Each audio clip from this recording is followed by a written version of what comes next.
देवव्रत जी, गुजरात के मुख्यमंत्री श्रीमान भूपेंद्र भाई पटेल, आंध्र प्रदेश के मुख्यमंत्री श्रीमान चंद्रबाबू नायडू जी, राजस्थान के मुख्यमंत्री श्रीमान भजनलाल शर्मा जी, मध्य प्रदेश के मुख्यमंत्री श्रीमान मोहन यादव जी,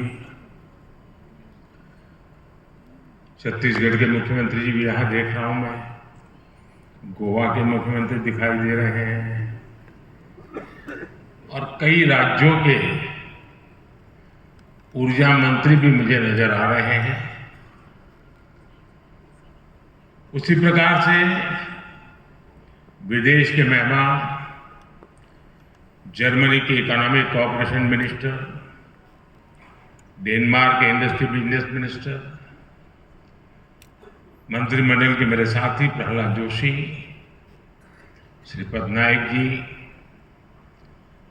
और दुनिया के कई देशों से आए हुए सभी डेलीगेट्स, देवी और सज्जनों, दुनिया के अनेक देशों से पधारे हुए सभी साथियों का वेलकम करता हूं, उनका अभिनंदन करता हूं। ये री इन्वेस्ट कॉन्फ्रेंस का 4th एडिशन है। मुझे पूरा विश्वास है आने वाले 3 दिनों तक यहां एनर्जी के फ्यूचर, टेक्नोलॉजी और पॉलिसीज पर सीरियस डिस्कशन होगा। यहां हमारे सीनियर मोस्ट सारे चीफ मिनिस्टर्स भी हमारे बीच हैं। उनका अपना भी इस क्षेत्र में बहुत अनुभव है। इन चर्चाओं में हमें उनका भी मूल्यवान मार्गदर्शन मिलने वाला है। इस कॉन्फ्रेंस से हम जो एक दूसरे से सीखेंगे वो पूरी ह्यूमैनिटी की भलाई के काम आएगा। मेरी शुभकामनाएं आप सबके साथ हैं। फ्रेंड्स, आप सभी जानते हैं कि भारत की जनता ने 60 साल बाद लगातार किसी सरकार को 3rd टर्म दिया है।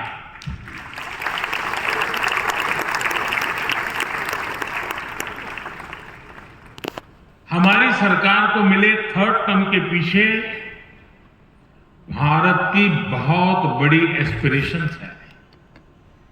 आज 140 करोड़ भारतवासियों को भरोसा है, भारत के युवाओं को भरोसा है, भारत की महिलाओं को भरोसा है कि उनकी एस्पिरेशंस को पिछले 10 साल में जो पंख लगे हैं वो इस 3rd टर्म में एक नई उड़ान भरेंगे।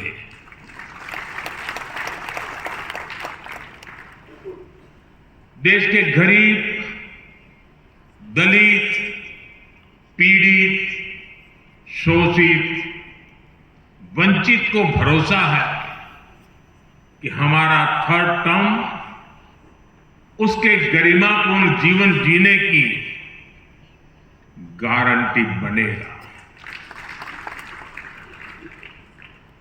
140 करोड़ भारतीय भारत को तेजी से टॉप 3 इकोनॉमीज में पहुंचाने का संकल्प लेकर काम कर रहे हैं। इसलिए आज का ये इवेंट आइसोलेटेड इवेंट नहीं है। एक बड़े विजन, एक बड़े मिशन का हिस्सा है। ये 2047 तक भारत को डेवलप नेशन बनाने के हमारे एक्शन प्लान का हिस्सा है। कैसे कर रहे हैं, इसका ट्रेलर थर्ड टर्म के हमारे पहले 100 डेज 100 दिनों के फैसलों में दिखता है।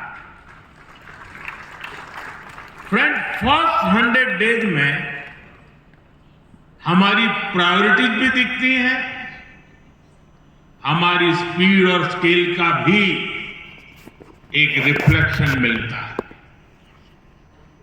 इस दौरान हमने हर उस सेक्टर और हर उस फैक्टर को एड्रेस किया है जो भारत के तेज विकास के लिए जरूरी है।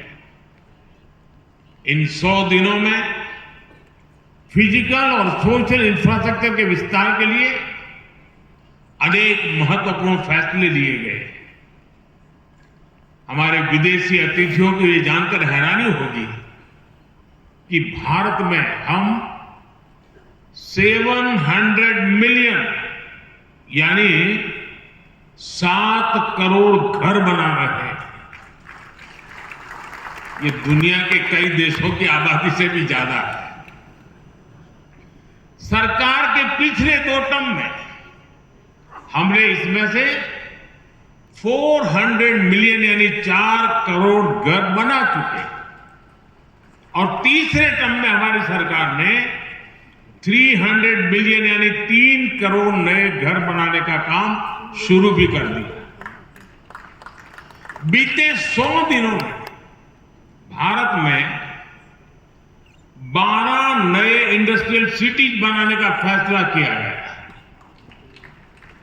बीते 100 दिनों में 8 high speed road corridor project approve किए गए। बीते 100 दिनों में 15 से ज्यादा नई made in India semi high speed Vande Bharat train launch की गई है। हमने रिसर्च को प्रमोट करने के लिए भी 1 ट्रिलियन रुपीस का रिसर्च फंड बनाया। हमने इलेक्ट्रिक मोबिलिटी को बढ़ावा देने के लिए भी अनेक इनिशिएटिव्स अनाउंस किए। हमारा लक्ष्य हाई परफॉर्मेंस बायो मैन्युफैक्चरिंग को बढ़ावा देने का है, और ये भविष्य इसी से जुड़ा रहने वाला है। इसके लिए बायो E3 पॉलिसी को भी मंजूरी दी गई है। साथियों, बीते 100 डेज में ग्रीन एनर्जी के लिए भी कई बड़े फैसले लिए गए। हमें ऑफशोर विंड एनर्जी प्रोजेक्ट के लिए वायबिलिटी गैप फंडिंग स्कीम की शुरुआत की गई है। इस पर हम 7,000 करोड़ रुपए से ज्यादा खर्च करने जाते हैं। भारत आने वाले समय में 31,000 मेगावाट हाइड्रो पावर जनरेट करने के लिए भी काम कर रहा है। इसके लिए 12,000 करोड़ रुपए से अधिक अप्रूव किए गए।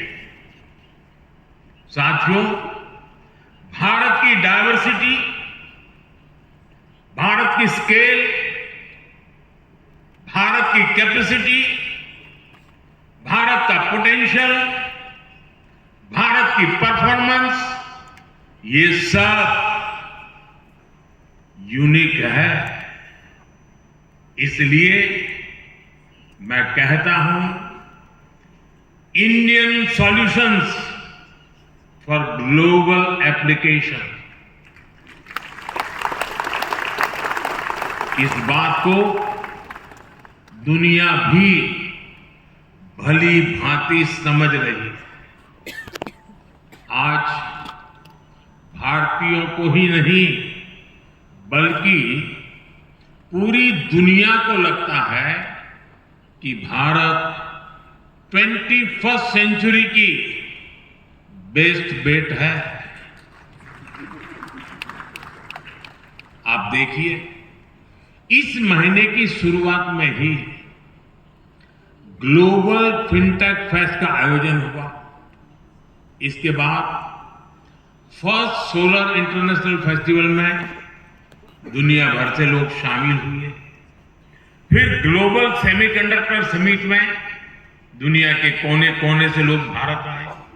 इसी दौरान भारत ने सिविल एविएशन पर एशिया पैसिफिक मिनिस्टर कॉन्फ्रेंस के आयोजन का दायित्व निभाया।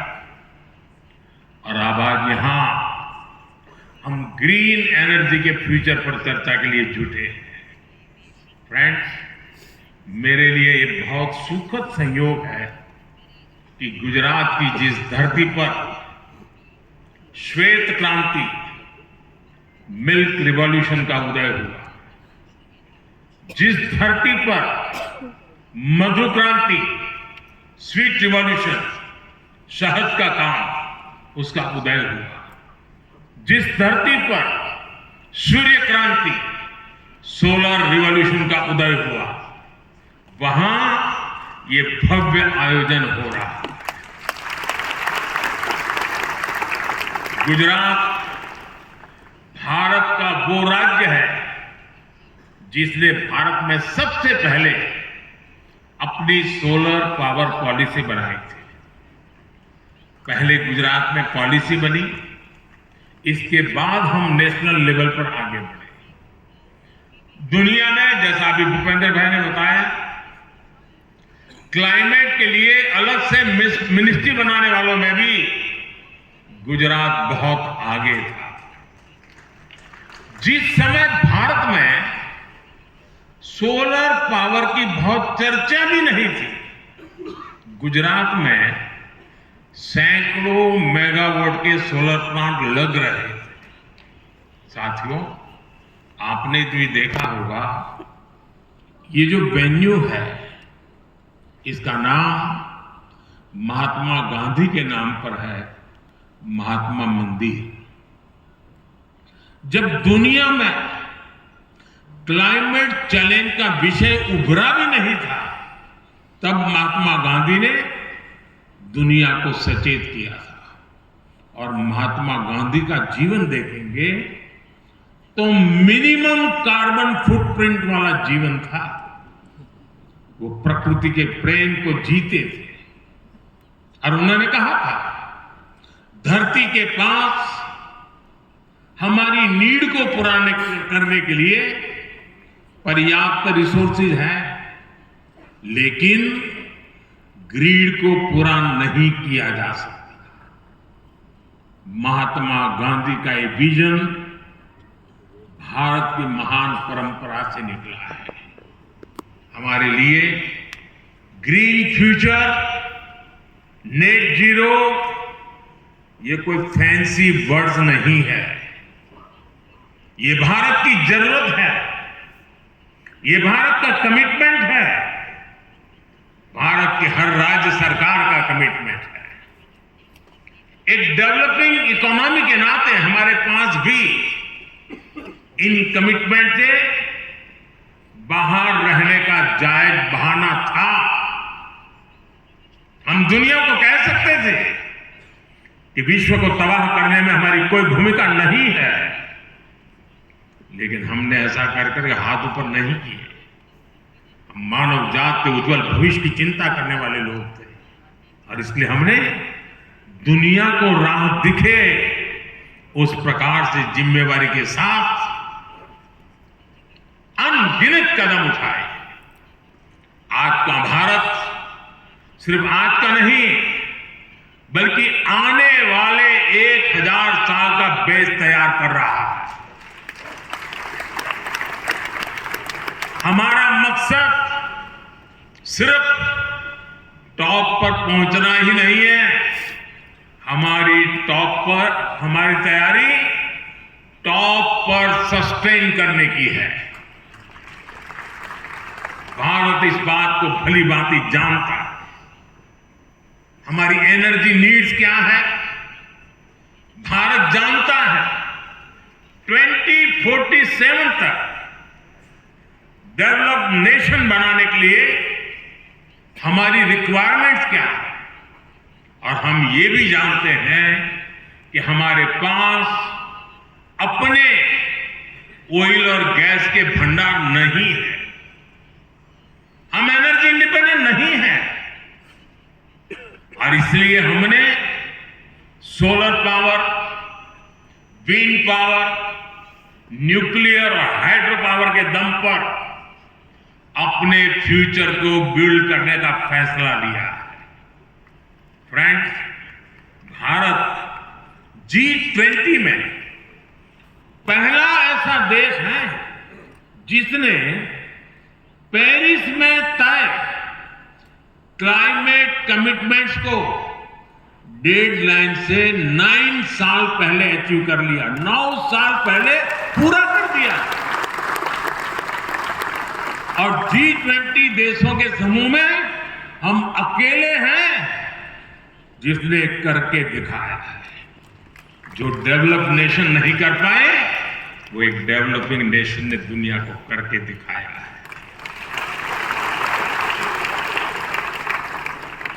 अब 2030 तक 500 गीगावाट रिन्यूएबल एनर्जी के टारगेट को अचीव करने के लिए हम एक साथ कई स्तर पर काम कर रहे हैं। हम ग्रीन ट्रांजिशन को पीपल्स मूवमेंट बना रहे हैं। आप सभी को, अभी आपने वीडियो भी देखा, हमारी पीएम सूर्यघर मुक्त बिजली स्कीम को स्टडी करना चाहिए। ये रूफटॉप सोलर की एक यूनिक स्कीम है। इसके तहत हम रूफटॉप सोलर सेटअप के लिए हर फैमिली को फंड कर रहे हैं, इंस्टॉलेशन में मदद कर रहे हैं। इस एक योजना से भारत का हर घर एक पावर प्रोड्यूसर बनने जा रहा है।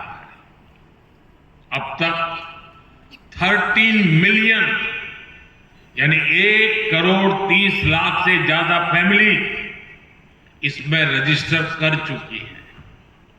अभी तक 3.25 लाख घरों में इस योजना के तहत इंस्टॉलेशन का काम पूरा भी हो चुका है। साथियों, पीएम सूर्यघर मुक्त बिजली योजना के जो रिजल्ट आने शुरू हुए हैं, ये रिजल्ट अपने आप अद्भुत है। एक छोटा परिवार जिसकी महीने में 250 यूनिट बिजली की खपत है और जो 100 यूनिट बिजली पैदा करके ग्रिड में बेच रहा है, उसे साल में करीब करीब 25,000 रुपए की कुल बचत होगी। यानी लोगों का जो बिजली बिल बचेगा और जो वो कमाएंगे, उससे उनको करीब 25,000 रुपए का फायदा होगा। अगर इस पैसे को वो पीपीए में डालते हैं, पीपीएफ में डाल देते हैं, और घर में मानो बेटी का जन्म हुआ है, 1 साल की बेटी है, तो 20 साल बाद 10-12 लाख रुपए से ज्यादा उनके पास होंगे। आप कल्पना कर सकते हैं, बच्चों की पढ़ाई लिखाई से लेकर शादी ब्याह तक ये पैसा बहुत काम आएगा। साथियों, इस स्कीम से 2 और बड़े लाभ हैं। ये स्कीम इलेक्ट्रिसिटी के साथ साथ एम्प्लॉयमेंट जनरेशन और एनवायरमेंट प्रोटेक्शन का भी माध्यम बन रही है। ग्रीन जॉब बहुत तेजी से बढ़ने वाले हैं। हजारों वेंडर्स की जरूरत पड़ेगी। लाखों लोग इसको इंस्टॉल करने के लिए लगेंगे। इस योजना से करीब 2 मिलियन यानी 20 लाख रोजगार पैदा होंगे। पीएम सूर्यघर स्कीम के तहत 3 लाख नौजवानों को स्किल मैन पावर के तौर पर तैयार करने का लक्ष्य है। इनमें से 1 लाख नौजवान तो सोलर पीवी टेक्नीशियन भी होंगे।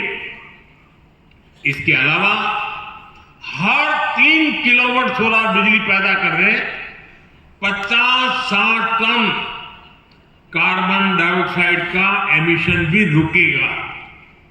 यानी पीएम सूर्यघर मुक्त बिजली योजना से जुड़ने वाला हर परिवार क्लाइमेट चेंज से मुकाबला करने में भी बड़ा योगदान देगा। साथियों, जब 21वीं सदी का इतिहास लिखा जाएगा तो उसमें भारत की सोलर क्रांति का चैप्टर, सोलर रिवॉल्यूशन का चैप्टर सुनहरे अक्षरों में लिखा जाएगा।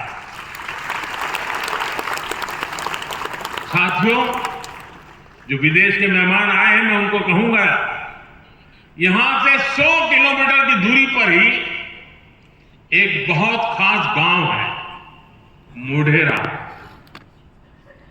वहां सैकड़ों साल पुराना सन टेम्पल है और ये गांव भारत का पहला सोलर विलेज भी है।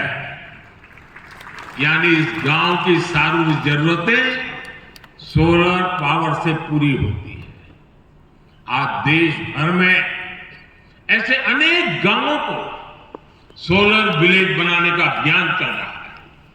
साथियों, मैं भी यहां जो एग्जीबिशन लगा है वो देखने गया था और आप सबसे मेरा आग्रह है, एग्जीबिशन जरूर देखिए। आप सभी अयोध्या के बारे में तो भरपूर जानते हैं। अयोध्या नगरी भगवान राम की जन्मस्थली है और भगवान राम तो सूर्यवंशी थे। और मैं भी जब प्रदर्शनी देख रहा था तो वहां उत्तर प्रदेश का स्टॉल देखा, क्योंकि मैं काशी का सांसद हूं, उत्तर प्रदेश वाला भी बन गया हूं, तो मैं स्वाभाविक है मैं उत्तर प्रदेश का स्टॉल देखने गया। और मेरी जो इच्छा थी, आज मुझे रिपोर्ट कर रहे थे, वो मेरी इच्छा उन्होंने पूरी कर दी है। भगवान राम का भव्य मंदिर तो बना है, लेकिन मैं दुनिया को बताना चाहता हूं, अब उस अयोध्या जो सूर्यवंशी भगवान राम की जन्मभूमि है, वो पूरा अयोध्या मॉडल सोलर सिटी बनाने का लक्ष्य लेकर चल रहा है। करीब करीब काम पूरा होने आया है। हमारा प्रयास है कि अयोध्या का हर घर, हर कार्यालय, हर सेवा सौर शक्ति से चले, सोलर एनर्जी से चले। और मुझे खुशी है कि अब तक हम अयोध्या के अनेकों सुविधाओं और घरों को सोलर एनर्जी से जोड़ चुके हैं। अयोध्या में बड़ी संख्या में सोलर स्ट्रीट लाइट्स, सोलर चौराहे, solar boards, solar water ATM और सोलर बिल्डिंग देखी जा सकती है। हमने भारत में ऐसे 17 शहरों की पहचान की है, जिसे हम इसी प्रकार सोलर सिटी के तौर पर विकसित करना चाहते हैं। हम अपने एग्रीकल्चर फील्ड्स को, हमारे खेतों को भी, हमारे किसानों को आत्मनिर्भर बनाने के लिए सोलर पावर जनरेशन का माध्यम बना रहे हैं। आज किसानों को इरिगेशन के लिए सोलर पंप और छोटे सोलर प्लांट लगाने के लिए मदद दी जा रही है। भारत आज रिन्यूएबल एनर्जी से जुड़े हर सेक्टर में बड़ी स्पीड और बड़े स्केल पर काम कर रहा है। बीते दशक में हमने न्यूक्लियर एनर्जी से पहले की तुलना में 35% ज्यादा बिजली पैदा की है। भारत ग्रीन हाइड्रोजन के क्षेत्र में ग्लोबल लीडर बनने का प्रयास कर रहा है। इसके लिए हमने करीब 20,000 करोड़ रुपए का ग्रीन हाइड्रोजन मिशन लॉन्च किया है। आज भारत में वेस्ट टू एनर्जी का भी एक बहुत बड़ा अभियान चल रहा है। क्रिटिकल मिनरल से जुड़े चैलेंजेस को एड्रेस करने के लिए हम सर्कुलर अप्रोच को प्रमोट कर रहे हैं। रीयूज और रीसाइकल से जुड़ी बेहतर टेक्नोलॉजी तैयार हो, इसके लिए स्टार्टअप्स को भी सपोर्ट किया जा रहा है। साथियों, प्रो प्लेनेट पीपल का सिद्धांत हमारा कमिटमेंट है। इसलिए भारत ने दुनिया को मिशन लाइफ यानी लाइफस्टाइल फॉर एनवायरमेंट का विजन दिया है। भारत ने इंटरनेशनल सोलर अलायंस का इनिशिएटिव लेकर दुनिया के सैकड़ों देशों को जोड़ा है। भारत की G20 प्रेसिडेंसी के दौरान भी ग्रीन ट्रांजिशन पर भी हमारा बहुत फोकस रहा। G20 समिट के दौरान ग्लोबल बायोफ्यूल अलायंस भी लॉन्च किया गया था। भारत ने अपनी रेलवे को इस दशक के अंत तक नेट जीरो बनाने का भी लक्ष्य रखा है। कुछ लोगों को लगेगा भारत की रेलवे नेट जीरो हो मतलब क्या है, जरा मैं उनको बताता हूं। हमारा रेलवे नेटवर्क इतना बड़ा है कि डेली ट्रेन के डिब्बे में करीब करीब 1-1.5 करोड़ लोग होते हैं। इतनी बड़ी ट्रेन का कर, और उसको हम नेट जीरो बनाने वाले हैं। हमने ये भी तय किया है कि 2025 तक हम पेट्रोल में 20% इथेनॉल ब्लेंडिंग का टारगेट हासिल करेंगे। भारत के लोगों ने गांव-गांव में हजारों अमृत सरोवर भी बनाए जो वाटर कंजर्वेशन के काम आ रहे हैं। आजकल आप देख रहे होंगे भारत में लोग अपनी मां के नाम पर एक पेड़ लगा रहे हैं। एक पेड़ मां के नाम। मैं आपसे भी इस अभियान से जुड़ने का आग्रह करूंगा, दुनिया के हर नागरिक को आग्रह करूंगा। साथियों, भारत में रिन्यूएबल एनर्जी की डिमांड तेज हो रही है। सरकार भी इस डिमांड को मीट करने के लिए नई पॉलिसीज बना रही है, हर तरह से सपोर्ट दे रही है। इसलिए आपके सामने अपॉर्चुनिटी सिर्फ एनर्जी जनरेशन में ही नहीं है, बल्कि मैन्युफैक्चरिंग में भी अद्भुत संभावनाएं हैं। भारत का प्रयास पूरी तरह से मेड इन इंडिया सॉल्यूशन का है। इससे भी आपके लिए यहां अनेक संभावनाएं बन रही हैं। भारत सही मायने में आपके लिए एक्सपेंशन की ओर बेहतर रिटर्न की गारंटी है। और मैं आशा करता हूं कि आप उसमें जुड़ेंगे। इस क्षेत्र में इन्वेस्टमेंट के लिए इससे बेहतर कोई जगह नहीं हो सकती है। इनोवेशन के लिए बहुत अच्छी जगह और नहीं हो सकती है। और मैं कभी कभी सोचता हूं, हमारे मीडिया में कभी कभी गॉसिप कॉलम आती है, बड़ी चटाकेदार होती है, मजेदार होती है कभी कभी, लेकिन उनका एक बात पर ध्यान नहीं गया और आज के बाद जरूर ध्यान जाएगा। अभी जो यहां भाषण कर रहे थे ना प्रहलाद जोशी, वो हमारे रिन्यूएबल एनर्जी के मिनिस्टर हैं, लेकिन मेरी पिछली सरकार में वो कोयले के मंत्री थे।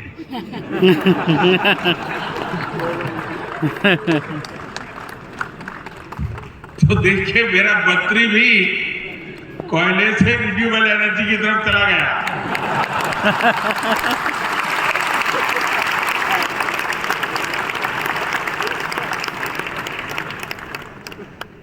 मैं एक बार फिर आप सभी को भारत की ग्रीन ट्रांजिशन में इन्वेस्ट करने के लिए आमंत्रित करता हूं। और आप इतनी बड़ी तादाद में यहां आए, मैं आपका फिर से एक बार, इस धरती में मैं पैदा हुआ, गुजरात ने मुझे बहुत कुछ सिखाया, तो मेरा भी मन करता है कि गुजरात के मुख्यमंत्री के साथ साथ मैं भी आप सबके स्वागत में अपनी भावनाओं को व्यक्त करते हुए, आप सबका धन्यवाद करते हुए, सभी राज्यों की भागीदारी के लिए मैं सभी राज्य सरकारों का भी आभार व्यक्त करता हूं। जिन मुख्यमंत्री यहां पधारे हैं उनका भी मैं विशेष रूप से आभार व्यक्त करता हूं। और मैं पूरे विश्वास से कहता हूं कि ये हमारी समिट, इस समिट में होने वाला संवाद, ये हम सबको जोड़ेगा भी और हमें अपनी भावी पीढ़ी के उज्जवल भविष्य के लिए जोड़ेगा। मुझे याद है एक बार राष्ट्रपति ओबामा यहां पर टूर, भारत में उनका प्रवास था, बायोलेटरल विजिट के लिए आए थे, तो हमारी प्रेस कॉन्फ्रेंस थी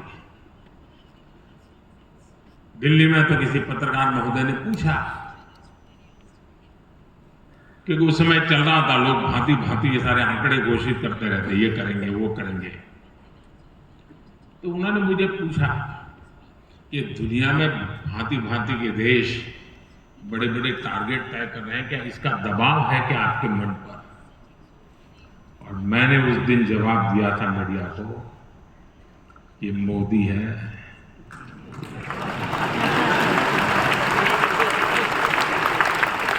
यहां किसी का दबाव नहीं चलता है। फिर मैंने कहा मुझ पर दबाव है, और वो दबाव है हमारी भावी पीढ़ी के संतानों का। उनके सब जो जन्मे भी नहीं है, लेकिन उनके उज्जवल भविष्य की चिंता मुझे सताती रही है, और इसलिए आने वाली पीढ़ियों के कल्याण के लिए काम मैं कर रहा हूं। और आज भी ये समिट हमारे बाद दूसरी, तीसरी, चौथी पीढ़ी के उज्जवल भविष्य की गारंटी बनने वाली है। उतना बड़ा काम करने के लिए आप यहां आए हैं। महात्मा गांधी के नाम पर बने इस महात्मा मंदिर में आए हैं। मैं फिर एक बार आप सबका हृदय से बहुत बहुत धन्यवाद करता हूं। नमस्कार।